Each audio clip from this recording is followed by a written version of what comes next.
Assalamualaikum warahmatullahi wabarakatuh. Alhamdulillahirabbil alamin. Assalatu wassalamu ala asyrafil anbiya'i wal mursalin. Sayyidina Muhammadin wa ala alihi wa sahbihi ajmain. Amma ba'du. Saudaraku kaum muslimin dan muslimat di mana saja berada yang dimuliakan Allah Subhanahu wa taala. Alhamdulillah kita bersyukur kepada Allah atas berbagai macam nikmat dan karunia yang Allah berikan kepada kita.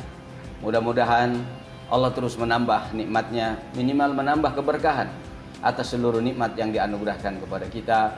Dan yang lebih penting, kita bisa mensyukuri nikmat-nikmat tersebut dengan sebaik-baiknya.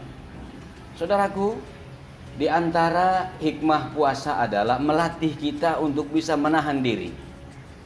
Menahan diri dari hal-hal yang dilarang dalam agama, yang dilarang oleh Allah Subhanahu wa taala.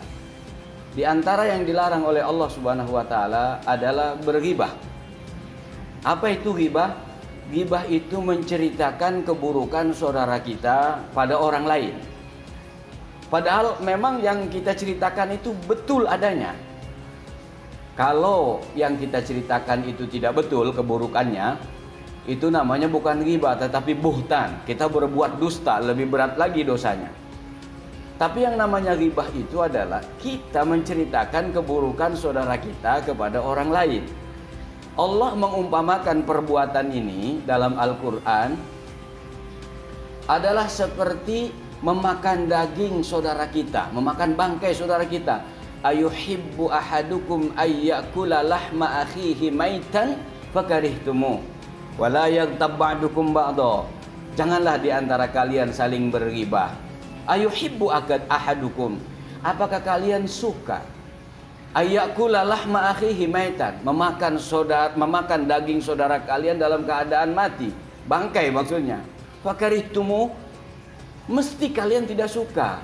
Harusnya kalian juga tidak boleh suka dengan ghibah. Meskipun ghibah itu memang enak betul kalau kita tidak berpikir tentang konsekuensi dan resikonya.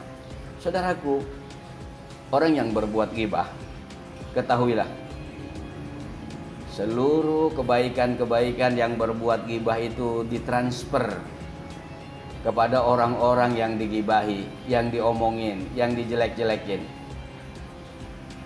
Semua ditransfer. Rasul pernah ditanya, bagaimana kalau orang yang berbuat ghibah itu habis pahalanya ya Rasulullah?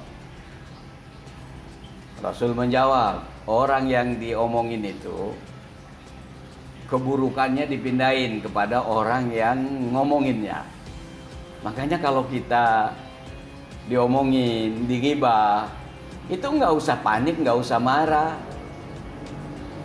Karena kalau kita tidak, apalagi kalau kita tidak jelek, kalau kita tidak buruk, dijelek-jelekin sama orang, kitanya tidak jelek, itu tidak perlu takut. Karena nilai kita itu di hadapan Allah, bukan di hadapan orang-orang. Yang paling tahu siapa kita itu Allah Subhanahu wa taala. Kalau manusia ini kan tahu secara lahiriahnya saja. Terkadang orang kelihatannya baik padahal dia buruk. Ada orang kelihatannya buruk, bisa jadi di hadapan Allah dia prima kualitas iman dan ketakwaannya. Meskipun umumnya orang kalau kualitas iman dan takwanya bagus, mesti di hadapan orang juga kelihatannya bagus. Maka harus tersenyum. Kenapa? Karena kita sedang dikirim pahala kebaikan. Setelah kebaikan orang itu habis, maka seluruh keburukan kita dioper kepada orang itu. Ya Allah, luar biasa. Karena itu kalau kita tidak mau rugi, kalau kita tidak mau bangkrut, jangan pernah kita berghibah. Jangan kita jelek-jelekan saudara kita kepada orang lain. Rasulullah SAW pernah sekali waktu lagi berkumpul bersama sahabat-sahabatnya. Lalu Rasul bertanya, atadruna manil muflis? Tahukah kalian siapa orang yang bangkrut itu? Para sahabat berpikir bangkrut itu adalah secara materi dan ekonomi.